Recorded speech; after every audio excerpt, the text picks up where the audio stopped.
So why don't you give a brief synopsis just in case people haven't read it yet? I loved it because it was a dystopia, then a utopia, then all kinds of crazy fun stuff. So why don't you just give a brief synopsis so they know what they're expecting? The moon blows up in the first sentence. It fragments into 7 large chunks, and those start to bang into each other and make more chunks, and some of those chunks start coming in and entering the atmosphere as meteorites, and people figure out that in about 2 years that process is going to go exponential and wipe out all life on the surface of the Earth. So from that point on, it's a space arc book, which is a kind of a subgenre of science fiction I used to enjoy when I was a kid. And then we have, spoiler alert, we have a sort of fast forward to the kind of distant future where we see the civilization that was constructed by the survivors on the space arc. Take a look, it's in a book. Read your books. All right, welcome to the next episode of I have the wrong Discord. Next episode of RYB. Today I'm back with Spaceman Roots to talk about another Neal Stephenson book, Seveneves. The first one I read actually from Stephenson, and I quite enjoyed it. It's a book about the moon exploding. So, in the first page of the book, some sort of strange phenomenon flies through the moon, makes it explode into a million pieces, and this starts off an apocalypse of sorts. And the plot of the book is sort of surviving this apocalypse. And it's really well written, very hard sci-fi, very fun. What do you think of it, Ruth? I enjoyed it quite a bit. It was kind of a slow burn, in my opinion. It really, you hit with the big moon explosion in the beginning, and then over like the first part of the book of the 3 parts, it really is a slow burn. You're just like, there's a part in the story where the one guy's just talking about how he kind of wants it to happen, and the apocalypse just to fucking happen, so he can just finally get on with his life. And I understood that, because at that point I really just wanted the Earth to blow up. And I was like, all right, do it. Yeah, like the people who were in space were basically the only ones who are going to survive, and they're just waiting. And in the book, it's a very sort of convenient time period, but it's realistically done. So they have about 2 years after the moon explodes that the Earth's going to be around, and you have all the characters like kind of feeling tired of having to wait for all the people on Earth to die and get on with it, which is kind of funny. Yeah, I mean, I laughed at that part a bit morbidly, but I laughed. Yeah. So one thing is that the sort of how the apocalypse happens is the moon breaks apart, and the pieces start hitting each other and make even more smaller pieces, and then there's like it becomes an exponential function, which is a realistic physics phenomenon. We observe it in with space debris, with any like sort of tiny objects or any group of large number of objects hitting each other. We have this sort of breakdown effect, and I guess it's a pretty realistic apocalypse. And I guess hats off to Stephenson for finding this particular scenario, which is both scientifically plausible. Well, I mean, I guess not something randomly blowing up the moon, but I mean, they never really go into what blew up the moon, so it's about as believable as, just kind of a vagary of that. Yeah. It's they say it's like a singularity or like a super fast meteor or or something. bullet, or the author hand waves that, but that's okay. So I mean, you can think of any number of things that could blow up the moon. But the reason the apocalypse happens is so the pieces of the moon keep hitting each other. That makes even more pieces, and there's just many meteors all over the Earth, and eventually they just get so numerous that they crash into the Earth and destroy everything. And so it's a cool sort of story where suddenly humanity only has 2 years to survive, and then what happens? What do people do? Like, what technology do people use? And it's very well thought out and very fun. Yeah, I the only thing that I really like kind of had a little nitpicky for was there was no real panic. Like, in my opinion, that if like I kind of agree. Yeah, world was, like, people would have like lost their fucking minds. Cities would have been in flames well before the fucking he sort of hand waves that away a bit. Uh, Yeah, he's just like, oh, everyone just works together. It's fine. You know, it doesn't become a major problem by any means. yeah, and I guess I mean that's fine. Like I don't think it would have changed the situation in the book all that much if there was just like mass anarchy. I think the same like shit would have got sent up. Would have been basically the same thing. It Oh, for just would have sure. But been like worse for everyone else.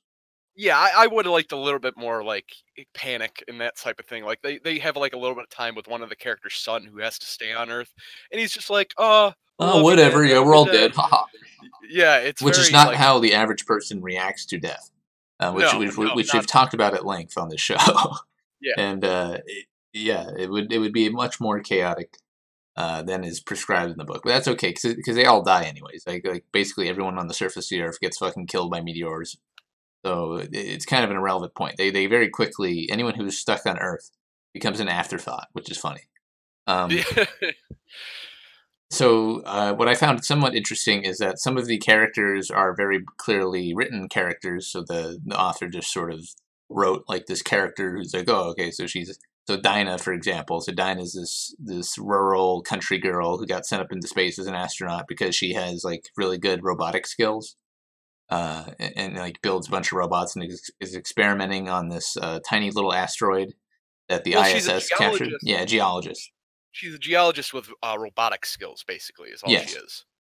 and so that's like clearly just like a character made up. But then there's people like Doob slash Dr. Harris, and then Black Science Man. yeah, Black Science Man. So they're literally in this book. There's a character that's basically Neil deGrasse Tyson, although Stevenson beefs him up a bit. So this version of Neil deGrasse Tyson has actually accomplished some things in science and is probably smarter than the actual Neil deGrasse Tyson.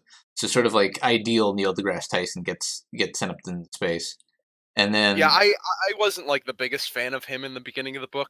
He kind of grew on me towards yeah, the he end. grows on you. But in the beginning, he was Black Science Yeah, Man, and he he got starts out as started. Black Science Man. It's literally just Neil deGrasse Tyson with a different name, who, which is funny. I found that whole idea of that funny, which is kind of realistic. Like, let's say the moon blows up, then we're gonna have Neil deGrasse Tyson talking about it on TV.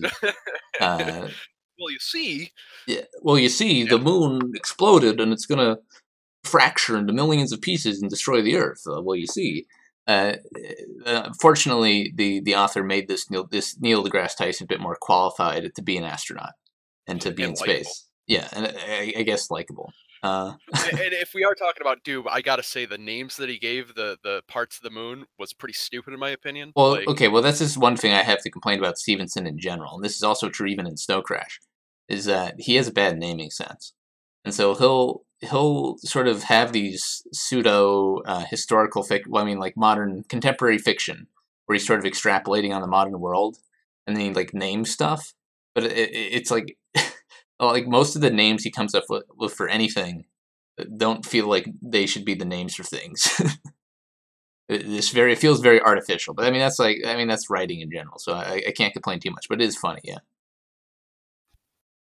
Like the woo woo pod and calling which the mischance in my opinion. yeah All right, let me explain the woo woo pod. The woo woo pod on the International Space Station, they call yes it Izzy. They eventually send up all the different modules for all the different things, and one of the modules they set up is just basically a big old balloon that they stick onto the side of it that's like clear on some parts of it, and they use it kind of as like their little temple or church or whatever. yeah And he calls it the woo woo pod, which I said was just a massive mischance because you could have called it the the woo lulu pod. wololo pod Yeah, like, uh, wololo woo yeah, uh mischance. yeah and I guess so the only thing in space when the apocalypse starts is the ISS, and it becomes sort of the center of the plot and the setting of the book. So there's the ISS floating in space, and there's like all these astronauts on it, and very quickly more people fly up to join and on the ISS and like build on top of it and build all these structures. And then, so the sort of the plan for the rest of the governments on Earth, besides sending people to the ISS, is the sort of arc plan. So instead of having one giant big ship, they send hundreds of tiny ships into orbit with specially trained adolescent children that are elected as the two representatives from each country. So So every They're anywhere country, from like 15 to like 25, I yes. think, where the age is. So every country gets to choose 2 young people to send into space, and that's it. And they get trained, and then they get shot up into space in this little tiny self-contained rocket system. And these little tiny rockets are not designed to survive for long on their own, and they have to sort of corroborate, and this causes problems later. But that's how they get most people into the atmosphere as they can possibly. And so they all the countries choose these people and they send them up. But very quickly, as this sort of process goes on, this 2-year apocalypse, as like the moon's breaking apart and it's going to destroy all the Earth, they go around. Like Black Science Man goes around in some cases and recruits these people, and then they sort of acknowledge that they don't have the resources to send everybody up. Not every country is going to get people in space, and because of how the apocalypse is going to work, they're going to favor females, which is interesting. So basically, it makes sense. It makes sense. So basically, you want more wombs in space, because the only way it's much more efficient to just fertilize a womb of somebody to make a new kid than it is to just have a guy up there. Like you need have an artificial like a womb is like a resource that they need to repopulate humanity. So the more wombs, the better. And I mean, that'd be a fun resource ticker in a video game. Amount of viable wombs, yeah. And in all reality, I gotta say, this book, in my opinion, would make for a very fun, like, survival, like, small colony type survival game. Yeah, it is kind of interesting like that. So basically, they favor females, and at first, and this is something I actually commend him for. So you might think differently, but he talks about how all the stupid modern politics and sort of like identity stuff and all this other nonsense like plays into it, and how all these cushy academics are sent up into space, and their nonsense namble bamble doesn't really matter anymore. And it's almost, and this is kind of a spoiler, but I guess we're going to be getting into spoilers. We're going to be talking about the whole book anyway. So if this premise interests you, this apocalypse of the moon and people surviving in space arcs and shit interests you, then go read the book. It's really interesting. If you want to think about that. So after this spoiler territory. Later in the book, basically, humanity gets pushed to the brink of like almost everybody dying, almost entirely because of the fuck ups of like retards. Let's be real about this. This book confirms that it's a horrible idea to have a female president. I like Julia though. Oh, come on, dude! Really? Yeah. I hate her. Like from the all right. We'll get to that later. Yeah, I like Julia, best girl. Oh no! Like I liked the Russian bitch and Tekla. Yeah, she was a boss. All right, so the title of the book, Seveneves, is referring to the fact that at the end of the first section of the book, which is the best part, I think, where they're all surviving in space, there's only 7 human females alive in space. That's all that's left, and they become the sort of genetic bottleneck for the rest of society for the second part of the book.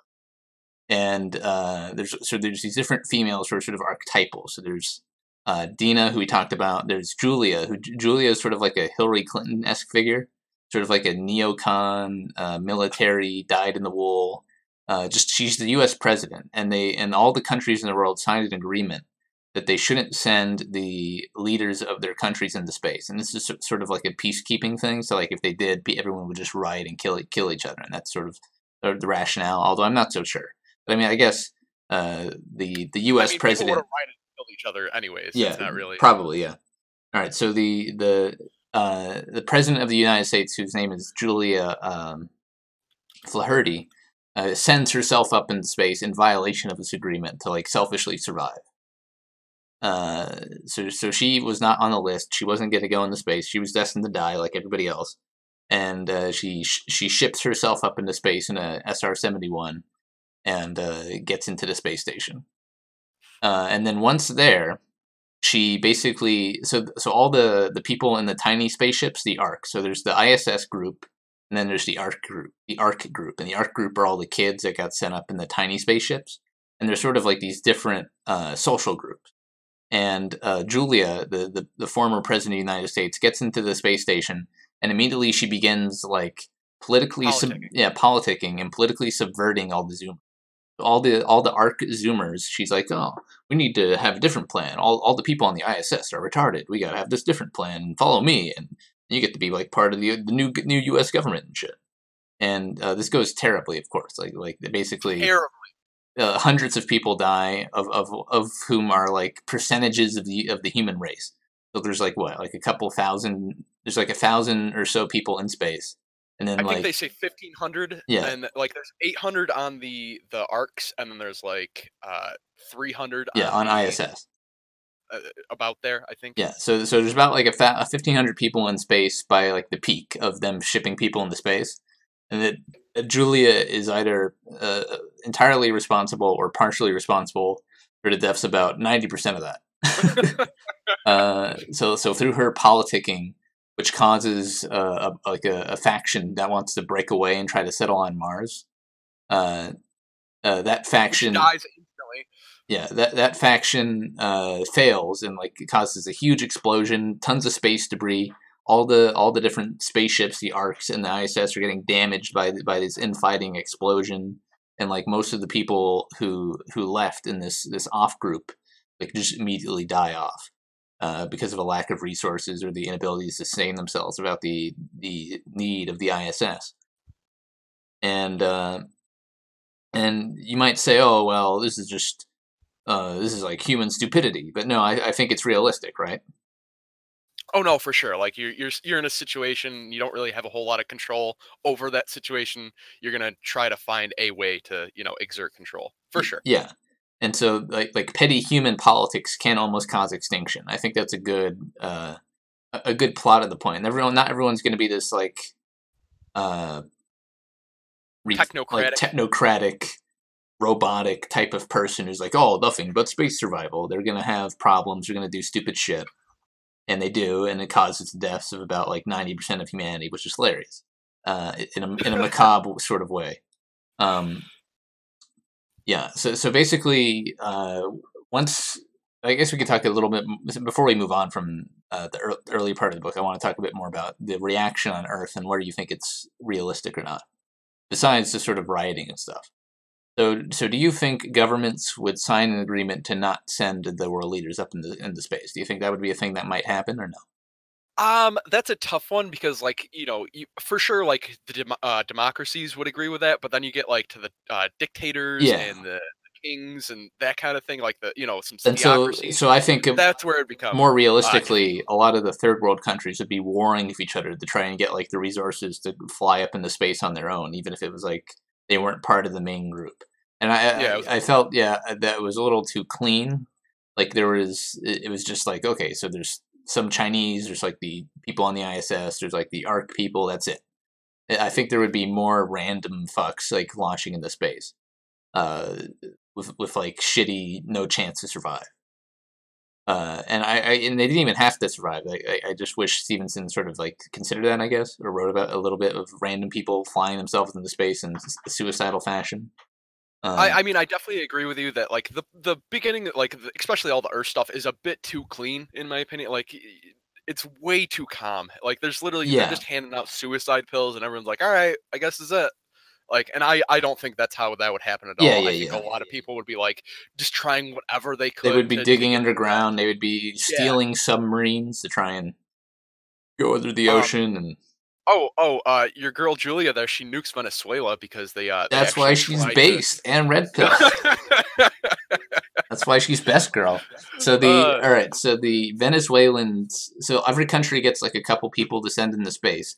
But the Venezuelans don't get sent into space because they chose like some favela children, and the favela children are too retarded to be astronauts, and so the space program's like, fuck off, like we're not sending these retards into space.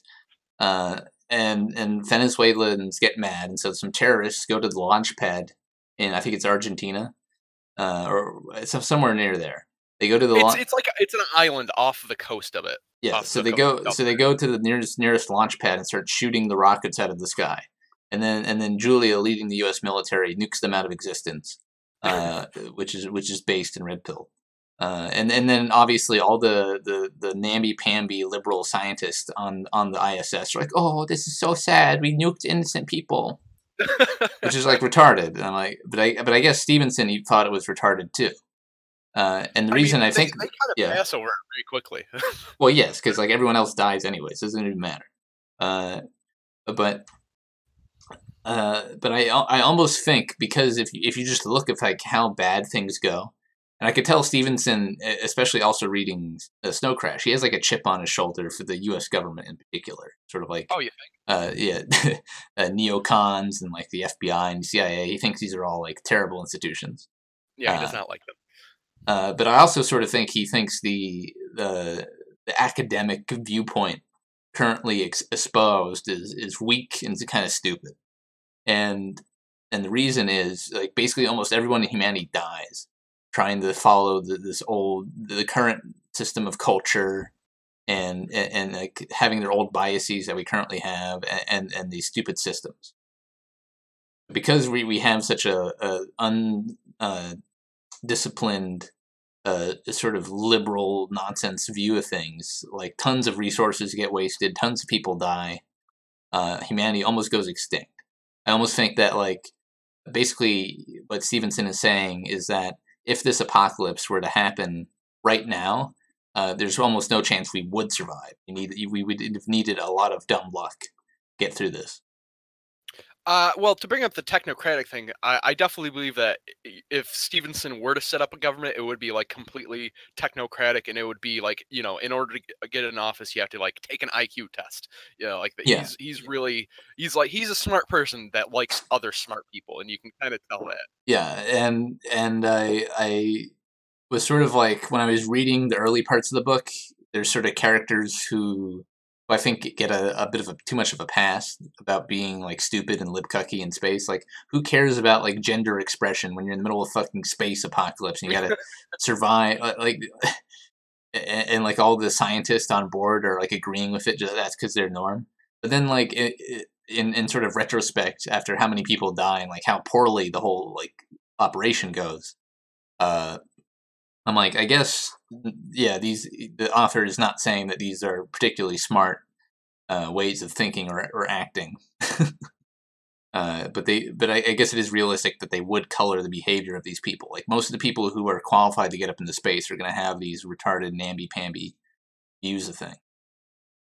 And Stevenson sort of contrasts this with the Russians. So there's the ISS crew, who is mainly like NASA and other sort of international crew, who are mainly Western U.S. liberal type of people. And then the Russian space program send up like their suicidal military men to. Oh well, you got to talk about the scouts then, if we're Yeah, gonna. we'll talk about that. So The, immediately after the apocalypse starts, the Russians start sending up people, and they live in sort of air balloons, just floating in space, attached to the ISS, like basically complete suicidal. And their job, the people sent in these air balloons, they're not expected to survive. They're expected to all die miserably. They're sent up, and they're supposed to build the structure for the other people coming up into space to live on the ISS. And so, they're basically extremely expendable yes, labor force. so the Russians send up all of their best people to be these sort of suicide astronauts, and they live in this air bubble system, which Stevenson got from a sort of theoretical paper written about how this space system would work. And Oh, I didn't know that. yeah, like if you read the acknowledgments. So I guess spoiler, Roots didn't finish the book entirely. He was like 50 pages short, which isn't much. And I told him what happened in those 50 pages, and that's it. But if you read the acknowledgments, he talks about a lot about the different scientists and people he interviewed and where he got the information. Um, yeah, so there's sort of the Russian view. And so the Russians are very mechanistic, they're very traditional, military-like, and they don't give a fuck about any of this namby-pamby nonsense. And they just want people to survive, and they're willing to slit the throats of like retards on the space station if they have to. And that's sort of the contrast. You have the Western high-minded people, and then you have the Russian utilitarians, Yeah, which I found interesting. I like the Russians. I really did. They were cool. Yeah, They you had some said your moments. favorite girl was Tekla. Tekla is the one of those scouts that gets sent up, and then she gets saved by some people on the ISS, and then she becomes sort of a main character. Um, and she's sort of like this giant Russian female dominatrix woman, an Amazon woman. Yeah, So, just think of so, what's so the one bitch from? you like fucking Russian mommy milkies? I mean, listen, I like the chicks that are like I like strong women. You know, I'm a big guy myself, so I like to be able to put a little force into it. All right, I get it. Cushion for the pushing. Yeah, yeah. Plus, I Yeah. like fit women, and she is fit. I guess so. Yeah, tomboys. Your love of tomboys transcends even Space Apocalypse. Listen, Tomo's the shit. All right, that's what it really comes down to. All right. Anyways, All right. Another character I forgot to mention was he kind of dies. Like all men in the book die by the end of the first book. Spoiler alert. That's why it's called Seveneves. No man survives. And you might say, oh well, that's fucking gay. What is the author like a feminist? Well, no, it's because the men looked out for the female uteruses because it's the only way like humanity continues to go on forward. There's no other methodology that they really have up in space. And so it's realistic that all the females get protected until the very end. So I don't complain too much about that. But the other character who is important who died is sort of Sean Probst, who was I would say a combination between Elon Musk and Jeff Bezos. Sort of this just freewheeling CEO, and he uses his money and his little space company to shoot himself into space and go on a suicide mission to save humanity, which is interesting. he was one of my favorite characters. I'm not gonna lie. Like, he wasn't in the book for very long, but every part that had him, he was very, he was a force of will that definitely carried through. Yeah, and so one of the things is all the governments, and here's something to maybe in Stevenson's favor of how it kind of broke down or how it went on Earth, is that the whole space plan was a sham to begin with. None of the Earth governments believed that the people going to space would survive. They thought they would all die, and they had zero chance of survival because of like the various technical problems associated. And so basically, the entire point of the space arc was just to placate people. This is to shoot random shit into the atmosphere, make people think that they're going to survive or something.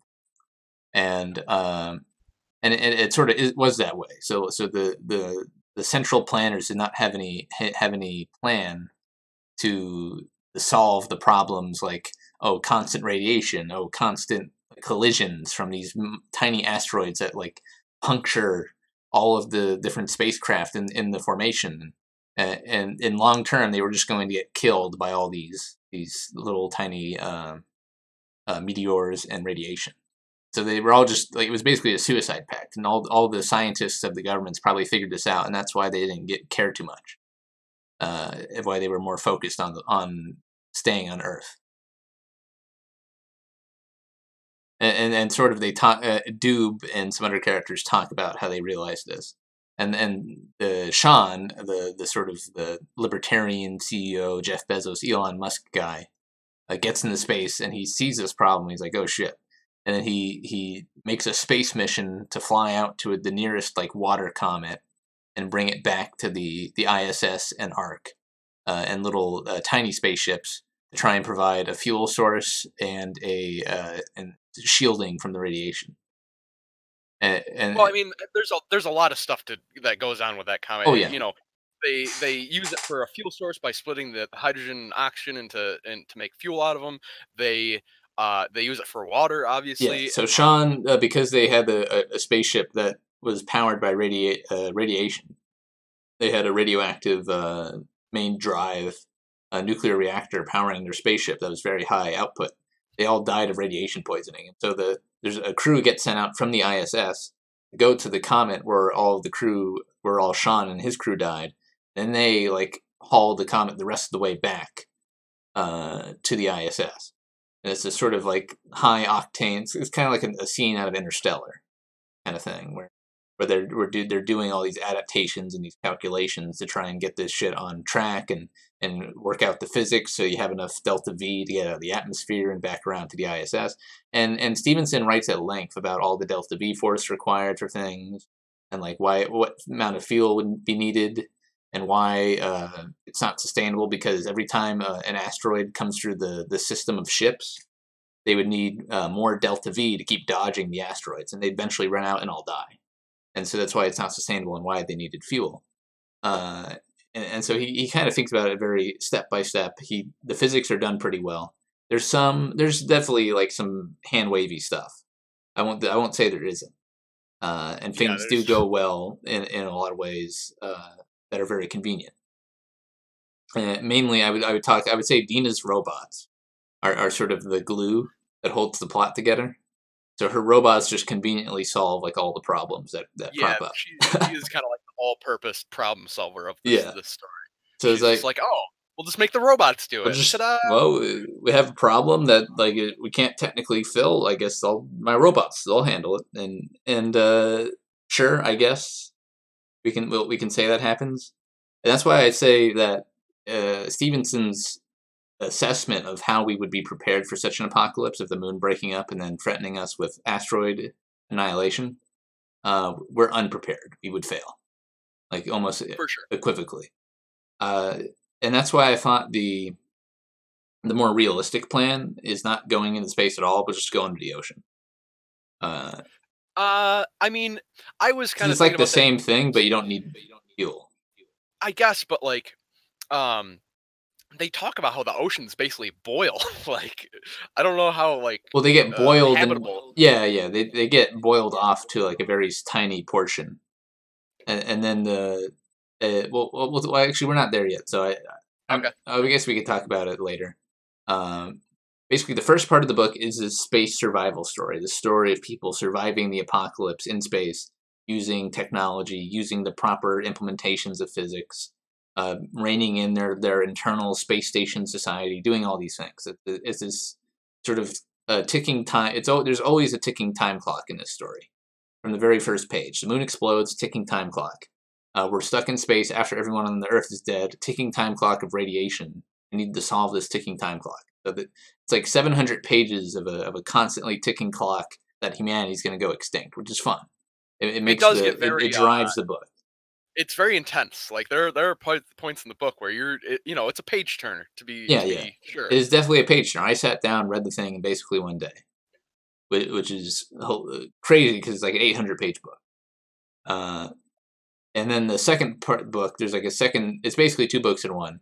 There's a second part, which is sort of speculative fiction of what the society would look like after these people survived the space apocalypse. And it's much softer sci-fi, much more like sort of fantasy sci-fi kind of stuff.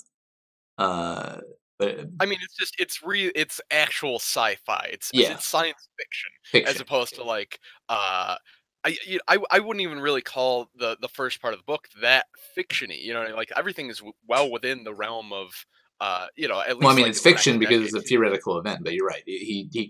Stevenson goes to the extreme to try and keep everything as realistic as he can possibly surmount, and he does a good job. And I'm sure if like an astrophysicist read this book, he could point out tons of problems here or there.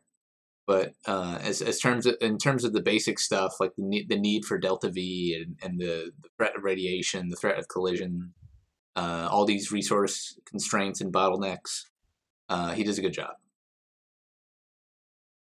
And so, and I liked it because it was a sci-fi story set in contemporary time that stressed current technology, and that's really hard to find. Sort of good sci-fi that is contemporary. I mean, I don't read that much science fiction, so I couldn't pick that out to be like, oh, this is very this is not often done, but he does do a very good job of keeping it within a certain boundary of believability. Yeah, of course, there's like certain book style things. Like the people who survive are all survive, and they're the characters who get written about the whole time survive. So it's not like, oh, this character you've been talking about suddenly just dies, and then we're on to a different character, because that's how it would probably go in real life. It's a narrative. There's characters that get developed and they stick around. And that's fine. I mean, that's just part of a narrative. I mean, I like Dina and Ivy. They were good enough in my opinion. I obviously did not like any of the Archies really. Well, yeah, the Archies are dumb Zoomers, and for the most part, they all die off screen. after following Julia's plan.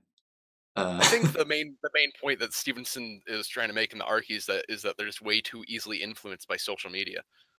Yeah, and that's sort of a broader point, and he talked about this in some interviews he did for the book later. But the broader point he was trying to make is that we're degenerating with social media and this sort of obsession with being on the computer and in front of screens all the time. We're almost devolving. We're limiting our potential as a species by being sort of trapped in this internal information matrix, which is an interesting standpoint. It's not like Anprim, but it's sort of like a Luddite standpoint from like a technocratic stance. But it's also true that socially, there's not really like in a broad sense, this sort of social media interaction warps humanity into something bad. I mean, it definitely fucks about 800 people. So Yeah, well, yeah, that. And so, is there any like broader points you wanted to chat about from the first part when they're in space or when the people are on Earth? Anything else from that? Any details? let me see. I kind of just want to talk about the technocracy angle, really, because that was what kind of interested me most was the Yeah, fact that like it really was like, hey, they're sending the smartest people into space to try to get this done, and and you know, I kind of like the idea, but I know that in like the 1930s or something, America actually had a technocratic movement or something like that, yeah, and it failed. So I was kind of like, I don't really know much about that, but you know, it's always interesting to be like, all right, what if we just had smart people instead of popular people?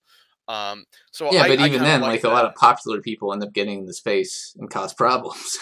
Yes, yes. uh, Like what's the one guy's name? Tav. Tav, yeah, Tav is like a He's the main. journalist, like a shit poster journalist who riles up all the Zoomer Archies into rebellion in combination with Julia. But you know, other than that, I liked the robots. I liked Dina. I liked Ivy. Black Science Man. He grew on me, um, quite a bit actually, because especially by like the very end of the like the first half of the book, he is like just kind of down and out, and he's just like, all right, let's get this done. I'm sick of this shit. I'm gonna die. Yeah. Let's fucking go. Um, I Enclave asked something. But does social media actually devolve people's minds? I mean, that would imply that at any given time, the majority of people aren't NPCs, which doesn't seem likely. Um, in answer to that question, I would say, sure, yeah, sure. There's going to be people following the trends no matter what happens. But I think Stevenson is saying even smart people are being degenerated by social media, by the habits of social media, by the edifice, and our sort of technology and our goals for technology are being warped by this obsession with computerization and sort of incessant socialization we do on computers is warping even smart people into being useless almost, which is an interesting stance. yeah. I personally don't really think that Stephenson kind of I don't think he buys into the NPC meme. I think he has a very I think He this is respects the humans a bit. yes, he has a very like high opinion of humans. It's just that we're not reaching our potential. I think is his whole thing. It's much more of like a disappointment in a kid than like actual like you know like these guys suck. It's just like oh come on, you could have done better. You could have. You're just skeptical of traditional boomer talking points. Oh, don't worry, Enclave. This isn't becoming from any sort of traditional boomer stance. It's a very concerned stance that like just the way in which we comport ourselves and put our resources into this technology of like social media and internal like simulation is warping us to be incompetent, and we would be unable because of it. Almost we would be unable to survive an apocalypse, even though we have the capability to do it. Pretty like technologically speaking, we have more than enough capability to do it. We just don't have our society is in no way prepared to do such a thing because we're warped almost because our technological development is being biased towards a specific task of computing and media. Communication. Yeah, over communication. And Stevenson makes a point on this later in the book. So after all, there's only 7 humans left, 7 females who become the sort of the genetic bottleneck progenitors. Oh, you never finished naming them. You gotta go. All right. Well, yeah. The title of the book, Seveneves. So there's 7 of them. There's Dinah, who we talked about. There's Ivy, who is sort of the straight-laced, technocratic, smart Asian girl. Yeah, smart Asian girl, female head of the ISS. So she's the head of the ISS when the ship goes down. There's Julia, who we talked about, who was the president of the United States. There's Moira, who is a sort of genetics whiz, and her task was to keep all the embryos and jizz samples alive, the reseed humanity. That gets which failed in the first week. Yeah, so an asteroid destroys like all of that cold storage, and that quickly falls apart. So they have to abandon that. And then there's Tekla, who we talked about, the Russian girl. There's Camilla. So Camilla was an Archie, a girl who got sent up in one of the little Ark spaceships, and she was friends of Julia until Julia fucked everything up. And Camilla was like Afghani girl that like. She was like a very public figure, and that she got shot like when she was 16 at a school by like an extremist or something like that. And so she has like a disfigurement of her face, and she usually keeps the veil. And she's very, I wouldn't call her meek, but definitely. Well, no, she's conflict averse, the extreme, to the point where so the sort of the whole point of the book, almost, I would say, is that there's a space apocalypse that happens that reduces humanity down to 7 people in space. Well, on a first appearance, only 7 people survive, and they're in space on this tiny space station, and that's all that's left. 7 women who survive, who are then tasked with repopulating humanity. And then, sort of the whole point of the book is to get to that point where there's 7 women talking about how they want to construct the future of humanity in like a serious conversation without breaking the believability of the reader. That's like the entire purpose of the book. That's the trick, I think. It's a very, very, very long prologue, basically. Yes, it's all building up to this one moment where there's 7 people left, and they're seriously talking about how they would construct humanity, and you could believe that would be a thing that would happen. Because you saw every step that came before, all the tribulations, the problems, the different challenges they had to face and such, and why and how they survived. And so when you read this ridiculous conversation between 7 people saying like how they would want their race of genetic children to behave, and like it would shape the future of all humanity, when you're reading this, you're like, okay, I believe this, and that's sort of the point of the book and what I found the most fun, I guess. So these 7 people discuss that, and they have their genes, and they pass on. We could talk about that more indefinite later. But these 7 people pass on their genes. That forms a broader society. And you forgot the last chick, by the way. Oh, I forgot to talk about Ada. Yeah, so Ada was a cannibal psychopath who, at nearing the end of the space section of the book, where they're trying to escape, so they're stuck in the atmosphere. And they're getting bombarded by radiation, by asteroids. And in order to stop this constant attrition of death and resources, they have to find like shielding. So they decide to use the comet that they wrangled to propel themselves into a tiny crook of one of the bigger pieces of the moon that's going to shield them from further impacts and further radiation. And so that's what they do. They launch themselves towards one of the giant pieces of the moon and then hide in it. But right before that happens, basically all the people who splintered off are starved to death or killed each other. And so they ran out of food and resources, and they started eating each other. And then right before the main ship, the ISS, who became like a giant ice ball at that point, like they combined all their ships into one giant ice ball, and then shielded themselves using ice as radiation shielding, which I thought was pretty cool. I'm not gonna lie, I thought that was nifty. Yeah. So the leftover remnant that's barely alive, they like suicide into into the ISS, and then they run in and they kill it, and they want to like commandeer it for themselves. And they're cannibals, and they've eaten each other, and their plans to eat the ISS crew, and then they get killed, and the only one that survives of that group of people is Ida and Julia. So Julia was like a political prisoner, and that's why they kept her alive, so they could torture her. And then Ida, I want to reiterate real quick that everything is Julia's fault. yeah, but that's why she's best girl.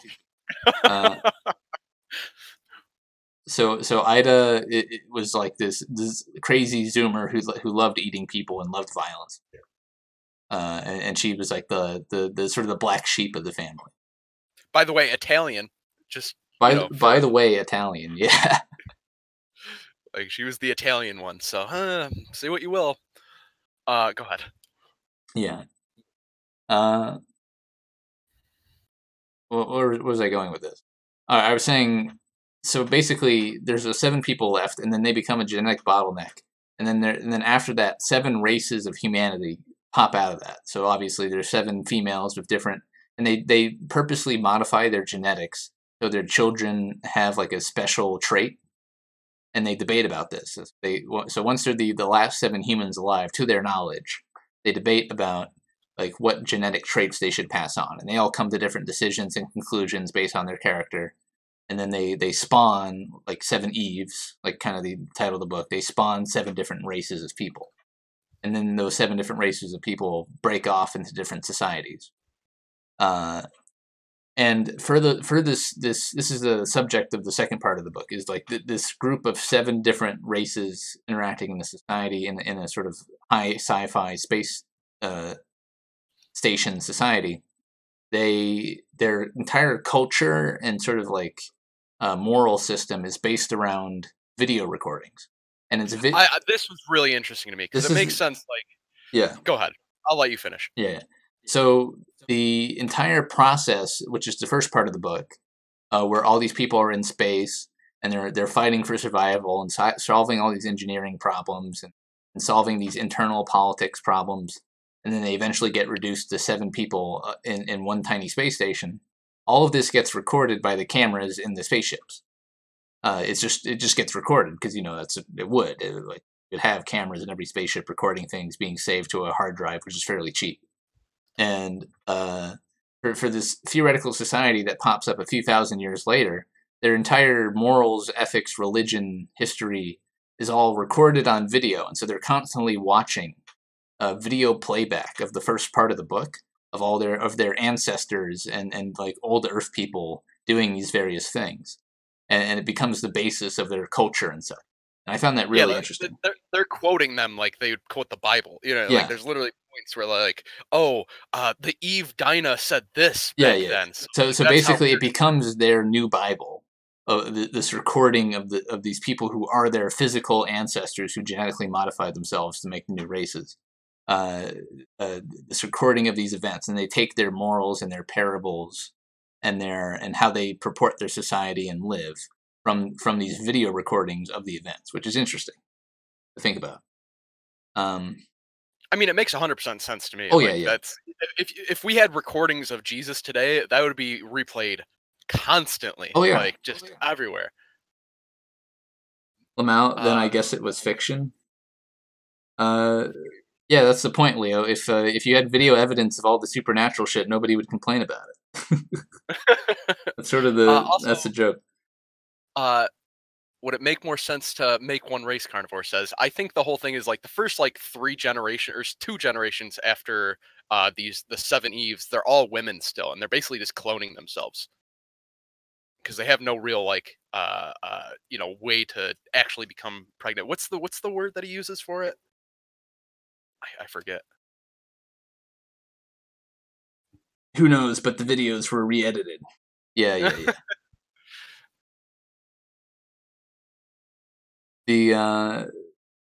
What were you asking?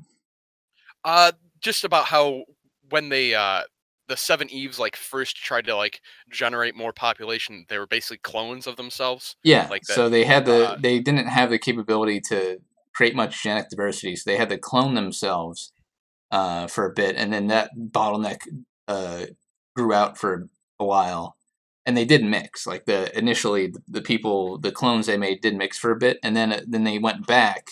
So as the different populations of clones were living with each other, they self-segregated, and sort of because of this cultural reason, they self-selected and modified their own genes to be more like their sort of the original ancestor, their Eve, call it. More pronounced. Yeah.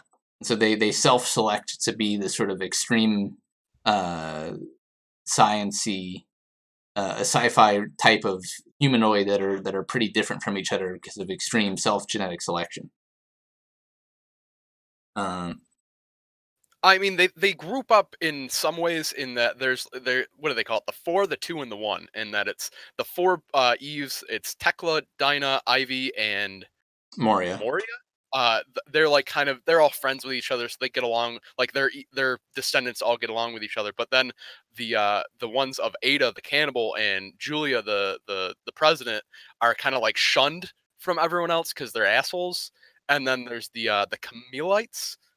Kamites? Camilla gets along with everybody because that's how she genetically modified herself, is to get along with everyone, just made her to be the most passive slave type person ever. Yeah, they ain't gonna cause problems.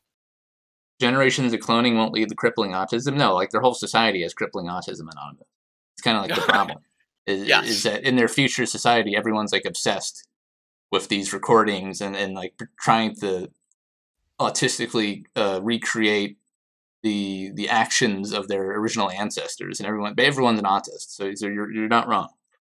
I mean, they even say at some point, like, if these women had known that 5,000 years in the future they would be like these huge paragons of like what to do with your life, they wouldn't have done.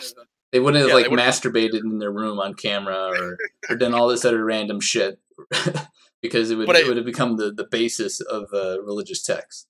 Yeah, but eventually, even when they do these flawed things, these people believe them to be like unflawed. You're completely, beyond the, they really do become like kind of mythical. Yes, that's the word I was looking for. And that's because the people who are left over, besides the space station, all of Earth got destroyed, so it is mythical to them. They can't really.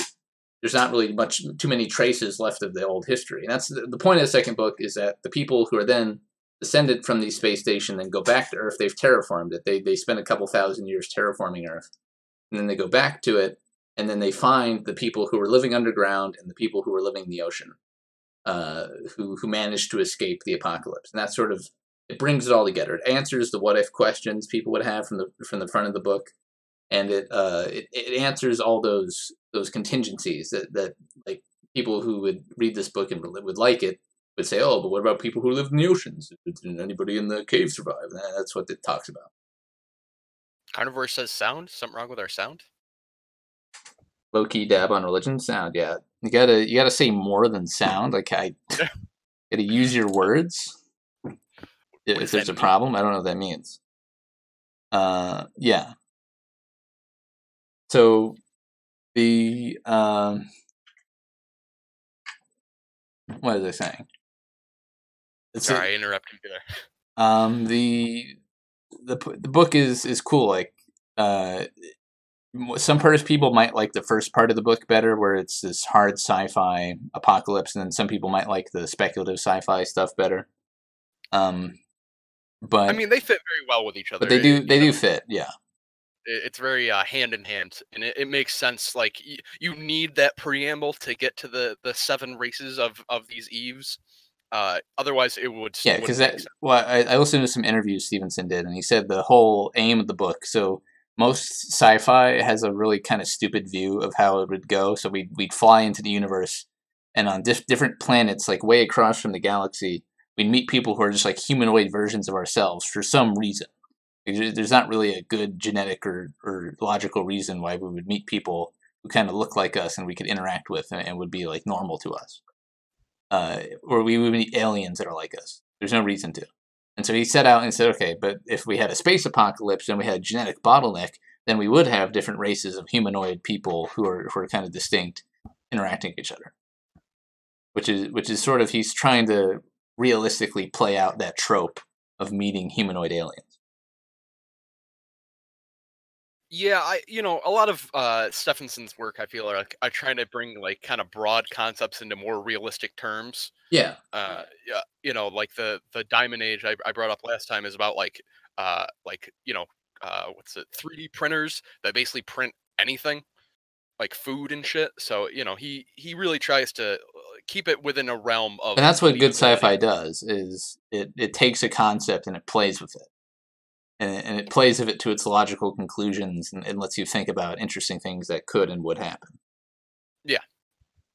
And so in that sense, this is good sci-fi, not only because it assesses in the most realistic fashion the writer can manage how humanity would deal with an apocalypse, but then it sort of extrapolates that to even a more interesting sort of abstract idea of what would different humanoid races that are genetically similar but different uh, interact, and how would that come to be. And so those are two interesting points of the book. And even besides that, it's 800 pages. It's really fucking dense. And there's tons of little like character interactions and little subsections of the book that are also interesting within it. And so even besides those two broad themes, a ton of the stuff is talked about.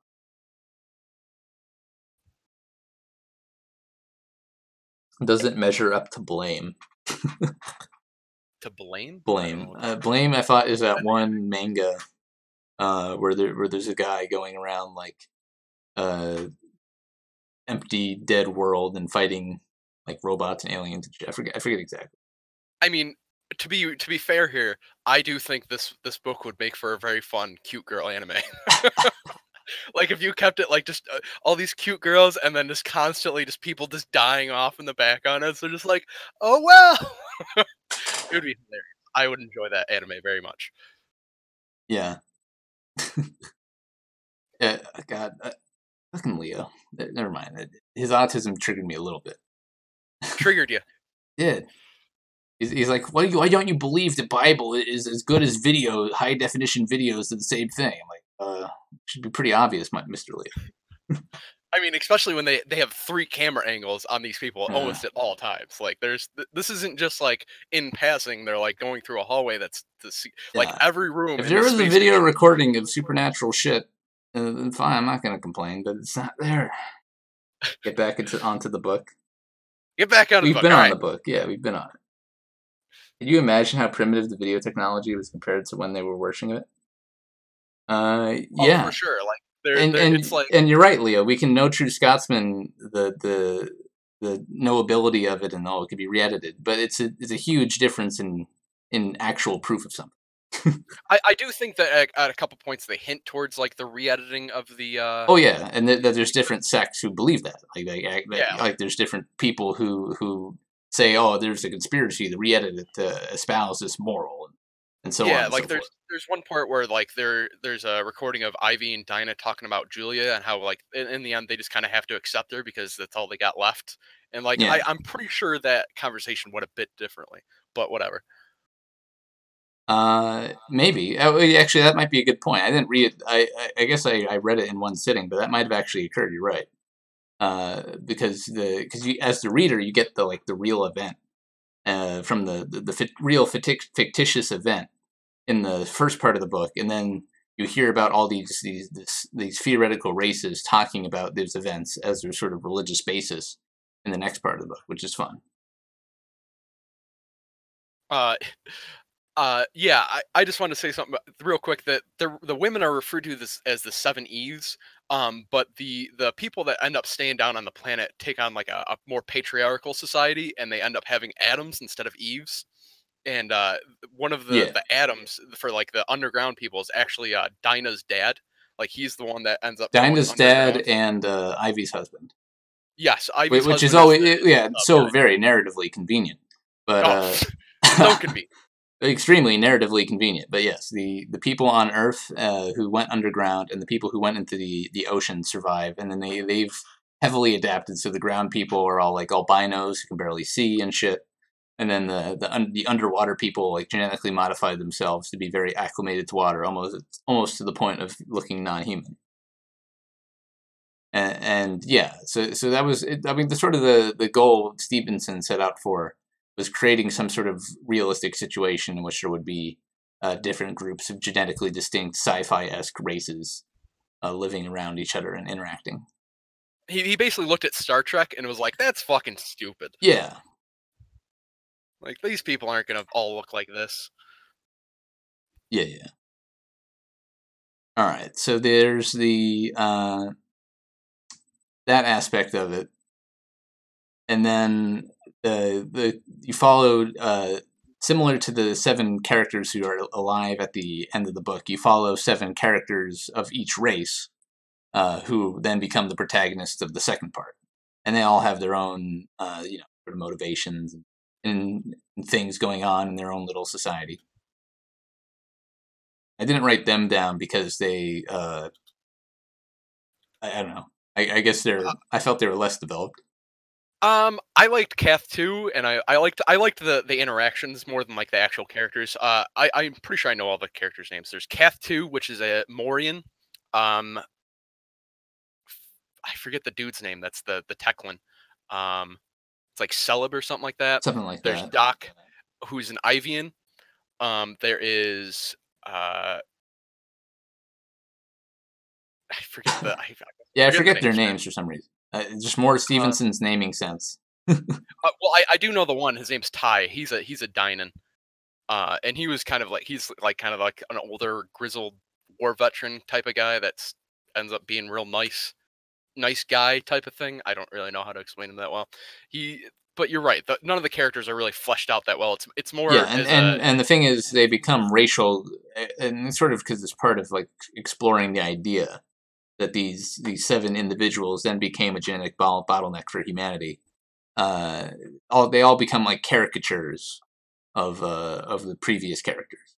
Yeah, of their specific race, for of sure. Of their progenitor, yeah, which is fine. It's sort of the point of the book, but they're obviously like less it's more individualistic.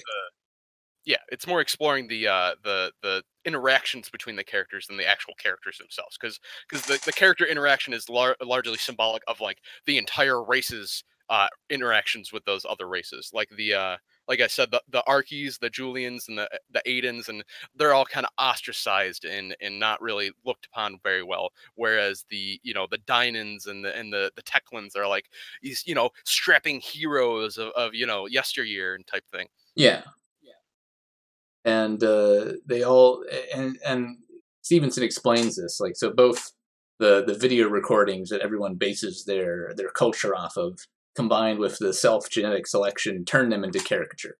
They sort of self become characters on their own by their own volition, which is sort of creepy to us reading. It makes us seem like these are more caricatures than people, but it makes sense, and so it's sort of what the idea that the book is exploring. I mean, they even call it caricaturization. Yeah. Like where like basically the races segregated themselves into their own colonies and then like interbred into those colonies for a very long time, and then eventually like, all right, we can't do this anymore. It's inbreeding basically, and we need to step back out into the wider genetic area and try to get some biodiversity, I think, or I don't know how they call it. I forget. Genetic diversity, but yeah, but they do have a little bit of genetic diversity, and then they self-select away from it just because of their culture, and they become these different races of crazy people. And I guess we could talk about Ida then. Ida was sort of an afterthought character who came in, and she was not mentioned. She was just like a new character that showed up near the end of the first book, who managed to survive and then got to reproduce as one of the humanity's progenitors. And she's sort of like the edgelord of the group. And she like engineered her race different races. So she engineered herself 7 times or 6 times to try and counter everyone else. So she was just like saying, I want more conflict in society. So she was trying to like metagame everyone. Not only that, she like specifically designs her races to be like opposed to the other races. So she has Neal Anders, which are basically Neanderthals. They're just big, bulky, super strong guys, and they're kind of supposed to be like the counterpoint to the Teklins, which are very athletic, Russian super soldier type guy. And then she makes smart people to counter the Ivian ones, and Yeah, and so forth. yeah, exactly. I don't know what the counter to the Danans were, so I don't really remember. I don't remember. They don't get too much into it. Yeah, they don't.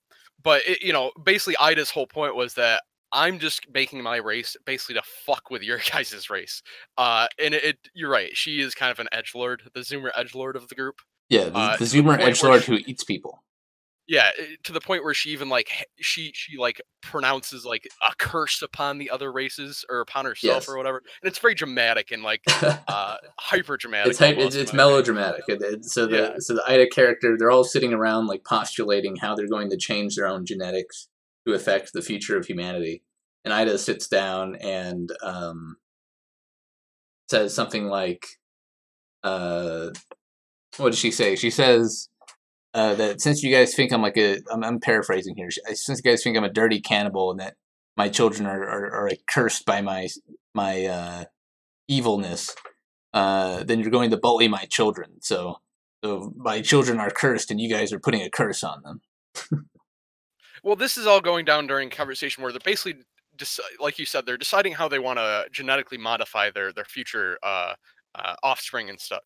And it basically comes down to they're all arguing like they want to remove all the flaws, and so eventually one of them's just like, all right, well, we're gonna make it so you can't decide what another person's offspring's genetics are gonna be like. You only Everyone like the gets mother. one decision. Yeah, they get to, and so the Ivians make themselves And, smarter. and yeah, and the sort of the genetic modification and cloning is very convenient technologically speaking, which is fine.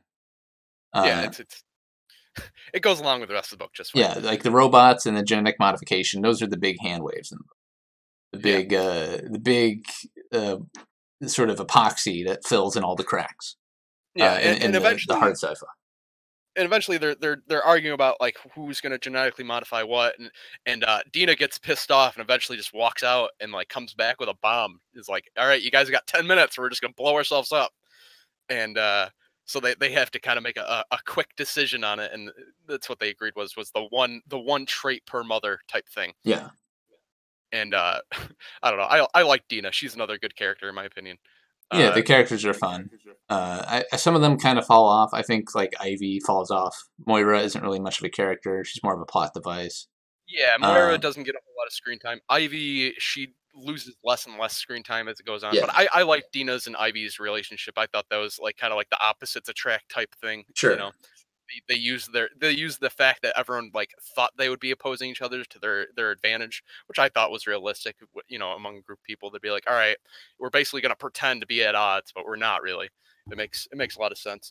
And then yeah, the whole Seveneves meeting was in my opinion a pretty cool concept of like how would you decide like how you're basically going to create new races. Like, and they all know that's what's going to happen. Like they state it outright that it's like, listen, we're all going to be, they're all going to be descendants of us in distinct races. It comes this game of sorts. Yeah, a metagame. A metagame of modifying your own genes. And they talk about later in the sort of speculative fiction section of the book about how Ida was the only one really playing it really seriously like a game, besides Moira, who also sort of did the same thing. So ultimately Moira countered Ida with her own thing, the person who's doing all the genetic modification. Yeah, whereas Ida made a bunch of sub races that were each specialized, Moira made she only had one kid, and it was just very good at it was eptogenetics. Epigenetics, and this is very speculative of how epigenetics works to a silly degree, but basically they have this brilliant geneticist Moira modify her children so they have the ability to epigenetically mutate within a lifetime into a different person. And that sort of becomes their special ability. And all the other races have different special abilities and biases and such.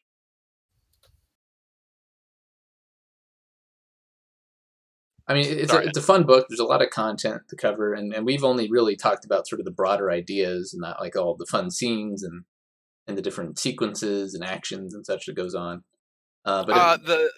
I liked the part where Dinah was on the basically giant ice shard, and it's very obvious that like all the men are basically sacrificing themselves just to get this woman back to the ISS, Yeah, which like basically the whole like first half of the book is just men sacrificing themselves for the greater good type deal. to save the wombs that are needed to create genetic diversity so humanity doesn't die. Them precious wombs. Them wombs, yeah. Womb count you must construct additional wombs. And you know, and some of the men don't actually sacrifice them. Like one of the characters' name is Rice, that Dina He dates just for a while. Like, KYS yeah, he just kills himself like a out of month after. depression. Like, He's like, fuck yeah, like this. yeah, he's like, fuck, man, this is stupid. This is heavy shit. Yeah, and so he ends up killing himself. But like he like prior to this had made like a lot of very helpful Yeah, right. contributions. Well, Rise is a funny character because Stevenson read like an old paper about sort of early physics, about the physics of chains and shit. And he gets really into it. Yeah, and he's like, wow, chains are like chains could be really good at like solving space problems. And so he makes this character Rise, who just is like autistically obsessed with chains, and he becomes basically a plot device to espouse chain physics as a sort of solution to the engineering problems. Yeah, now that I'm thinking about that, really is his like only use. Yeah, He gets to fuck Dinah and he does chain stuff, and that's it. Like, yeah, that's his whole character. His character is being a chain physicist. A very Chad chains, chain bro. physicist.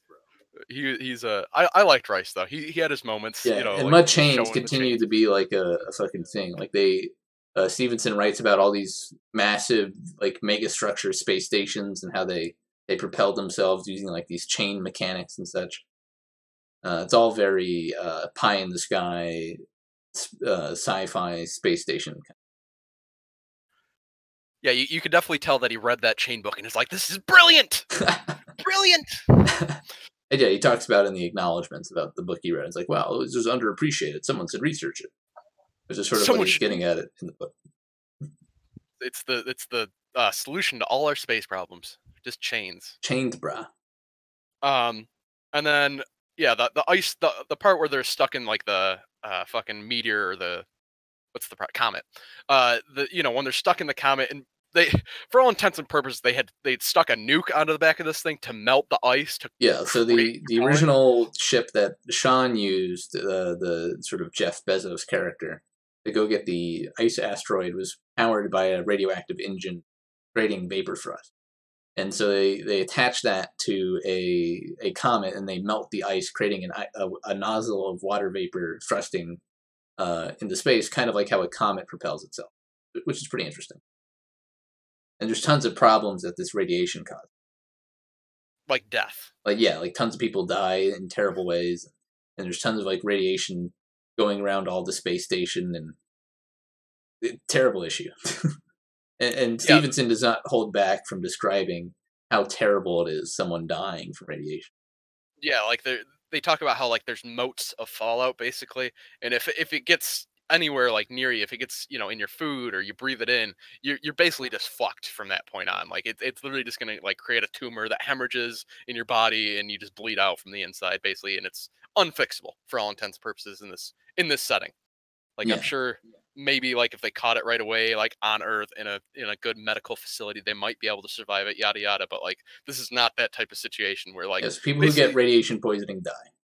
Yeah, there's no ifs, ands, or buts about it. You're gonna die if you get fucked or if you get any sort of radiation. Yeah. And one of the guys actually talks about that, like when they're eventually going into the comet, that one of the guys is explaining, he's like, all right, if we immediately go in and just all start shitting ourselves, we're just gonna die like in an hour, and that's that we're done. Yeah. But if like we you know, if one of us just throws up a little bit, we'll be good for like a couple weeks, but then we'll die, but it'll be fine. Yeah, it's a huge suicide mission, every part of it. Like it's a 600-page suicide mission, and it's fun to read about. It's very intense. Well, like you said, it's all ticking clock. All of this is going on like on a schedule that needs to be done, and really, things could have been better, but politics ruined it, in my opinion. Yeah, like, and more specifically, I guess Julia, who yep. Miss Best Girl there. Best Girl, who tried to reestablish the United States CIA in a space station when humanity's about to die, and then manages to kill like 90% of the population by accident. Yeah, she what's her speech? She's like, oh, we gotta cut ties and try to live for ourselves and take our destiny in our own hands, and then they just die and then they eat each other and shit, and it's like, oh, good job, Julia, you totally knew what you were talking about, didn't you, bitch? Yeah, I don't know, but isn't it sort of like the funny part is it's almost I guess to the 7 people who survive. By virtue of being the only 7 humans left, they get like an immense amount of power, and so it's almost like to their preference that they survive the sort of self-culling event. All right. So we covered most of the broader things of the book. We talked about the characters and sort of the questions it's trying to answer. The plot and such, and some of the fun thoughts it comes up with. Let me look at some of the things I thought Stephenson was trying to say. Well, we already talked about that. Genes have the potential. Yeah. Go ahead. I was just saying, like, I've pretty much stated what I think. Stephenson has a very low opinion of social media, and he has a very high opinion of robots. That's really my opinion, what it breaks down to. Stephenson thinks social media and over communication will be the downfall of us, and that we need to, be more obsessed with physics and space travel than we are. Basically, we need to put more energy towards, actual, physical capability things instead of just being like, oh, let's make Facebook better. Let's make our computers. How many faster. bits can we run through the diodes to get the more data? Yeah, it's more of he just wants to be like, listen, let's build the robots that can do things that are actually useful. Yeah. Not stupid robots that fall down from walking. Yeah, it's I guess if you really broke it down bit by bit, it's a lot of lambasting of certain things. And it's a very technocratic view of society, which is fine. I mean, that's kind of the whole point of a space apocalypse book. Is the put the technocratic screws onto humanity and see how they would react or try to simulate that. And I think he does a good job. Yeah, basically the downfall of the technocratic society is politics. Like that's what it comes down to. Like the technocrats can, they can handle all of the space station stuff and surviving in space. They have the power to, the ingenuity to come up with solutions to all these problems. It's just that every time their solution to this problem is doubted by the other people, which then becomes a political thing. Yeah, and I would say the one criticism I heard people raise about the book is that the politics on Earth is too simple, and you kind of talked about that too, about how people would be writing. And like the things that got sent up would be a bit more complex and chaotic and probably violent than it was. But besides that, I think it's pretty realistic. What happens with the Ark of Israel? Well, I got bad news for you, Carnivore. Israel ain't around no more. I thought one of the characters who lived on was Jewish. I forgot which one. I thought it was the old one, Louisa or something like that. Hold on, let me check. Yeah, I'm gonna check. Pretty sure it's the old one. Gotta make sure. Yeah, Louisa, the sociologist, the one that's there's actually 8 people left on after the shit happens, but the Seveneves are the 7 fertile women. Oh yeah, so the eighth woman was infertile. Yeah, she was past menopause. So but she was, born in New York City. She's a sociologist, and I'm pretty sure she was Jewish. So so yeah, there ain't no Jewish offspring. I guess this is like the alternative version of the Turner Diaries. Yeah. Yeah, I guess you're right. I guess there's not a Jewish person that survives. Maybe Stevenson's making a based in red pill. Oh, you think? You think he's secretly red pilled? Like, oh man, we can't have this one fucking spreading out. Yeah, for some reason, the one Jewish woman who survives is sterile. Big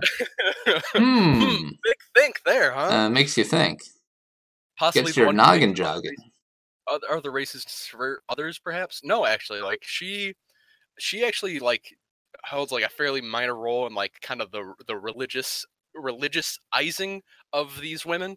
But like it really doesn't amount to much because that was going to happen anyways. Yeah. And Uh, it's funny, at one point in the book, it says, like, oh, people abandoned old-fashioned religion. They choose this new version, which I guess is uh, obsession with real events, yeah, like I which said, is it no makes sense. different. You have video recording, you know, like why wouldn't you be like, all right, Yeah, this is it. These are our progenitors. These were the last 7 women of humans. So like they're mythical now, especially 5,000 years later. You know. exactly, yeah. And just because of mainly to fulfill the plot point that Stevenson wanted to illustrate, which was the 7 different races of people interacting in a realistic premise, which is not possible in sort of traditional sci-fi methodology, Yeah. because it doesn't make any sense to go out into random planets and to find people who look like humans at all. Well, there's no capability to go to other planets. You know, like Yeah, that's Mars what I was the mean. closest one, But and even if we did, we like let's say we went to Alpha Centauri and there's like aliens that look like humans. That would not be the case. no. Even if there were aliens there, they would not just be like vaguely human-esque.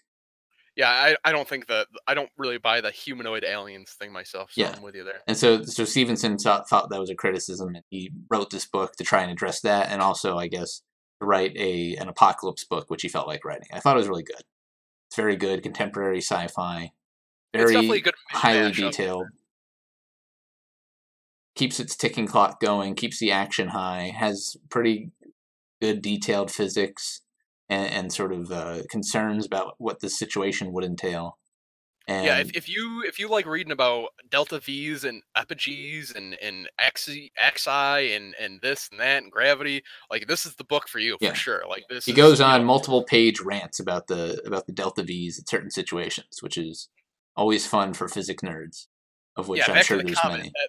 That whole like arc is just them like figuring out how much fuel and how to put the fuel into the hopper or whatever to get the delta V's, and that's like what the whole drive of that section is, just to be able to boost themselves enough to slow down to get to the space station. Yeah, and it's also, I mean, there's definitely like action movie esque sequences in it that are resolved very cleanly or played out in a way that makes it like seem like this dramatic action movie, and that's just part of a narrative. I Uh, mean, it's nothing like Snow Crash in my opinion. Like Snow Crash had some good action scenes. This had well, action. Snow Crash is a '90s action movie. This is like Interstellar. This is basically a book Yeah, pretty close to Interstellar, although I think much more well handled. I mean, it would be a good movie, be a better anime, but it'd be a good I movie. mean, like basically, it's the same. Like it's kind of like the same plot as Interstellar, except it's not as retarded. I never watched Interstellar, so I couldn't. Well, Interstellar, spoilers for anyone who hasn't watched that movie. It's like 5 years old. Yeah, it's 5 years old now. The plot is that so there's this plague that's wiping out all plant life on the Earth, and so people are running out of food. And so the plan is to send similar to this, to send like an arc of human genetic material to another planet and settle, or to scout those out and then move everybody. And then it gets resolved in a really stupid way. So like Matthew McConaughey goes into a fucking singularity and then like contacts his daughter, and then his daughter breaks physics somehow and then is able to make like a space station with in a cave with a scrap box of parts kind of deal. Can I just get like a real quick poll from the chat? And is science or is Matthew McConaughey in any way believable as a scientist? Because all I ever Well, think he's of not a is Matthew. scientist in that movie. He's just a pilot, and he's like the best pilot. That's all he is. Oh, okay. Like I just anytime I think of Matthew McConaughey, all I can think of is all right, all right, What the all fuck? You need right. to You know, watch Snow Crash now? It's not a movie, Carnivore. It's Interstellar. I wish it was a fucking. Apparently, they're attempting. They've played with the idea many times, but it just never gets produced. Yeah, Uh, of course it doesn't. It's too good. it's too woke in a couple ways, I think. But all right, let's not talk about Snow Crash too much.